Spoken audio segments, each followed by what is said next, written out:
Hello అండి, అందరికీ నమస్తే. ఈరోజు మన ఛానల్లో సాంబార్ పొడిని ఇంట్లోనే ఈజీగా కమ్మటి వాసన చక్కటి రుచితో ఎలా తయారు చేసుకోవాలో చూపిస్తాను.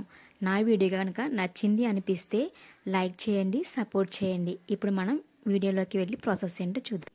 ముందుగా వేడి చేసుకున్న కళాయిలోకి 1/2 కప్పు శనగపప్పు, 1/4 కప్పు మినప్పప్పు, 1/2 కప్పు కందిపప్పు, 2 టేబుల్ స్పూన్ల బియ్యాన్ని వేసుకొని దోరగా వేయించుకోవాలి.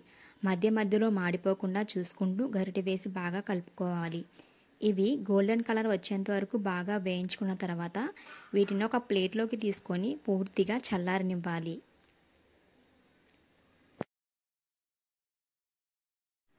అదే కళాయిలోకి 1 కప్పు ధనియాలు, 2 టేబుల్ స్పూన్ల జీలకర్ర, 1 టీ స్పూన్ ఆవాలు, 1 టీ స్పూన్ మెంతులు, అలాగే 2 టేబుల్ స్పూన్ల మిరియాలు, కొద్దిగా ఎండుమిర్చి, 1 కప్పు కరివేపాకును వేసి వీటిని కూడా పచ్చివాసన పోయేంత వరకు దోరగా వేయించుకోవాలి.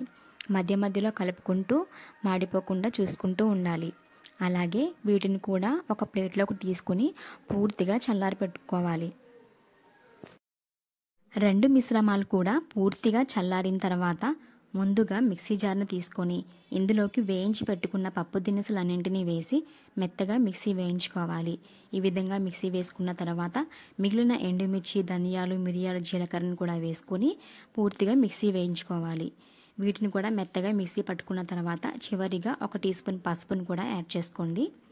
అంతే అండి, సాంబార్ పొడి అనేది రెడీ అయిపోయింది. మనం ఇలా ఇంట్లో చేసుకోవడం వల్ల సాంబార్ అనేది చాలా రుచిగా ఉంటుంది, కమ్మటి వాసన కూడా వస్తుంది.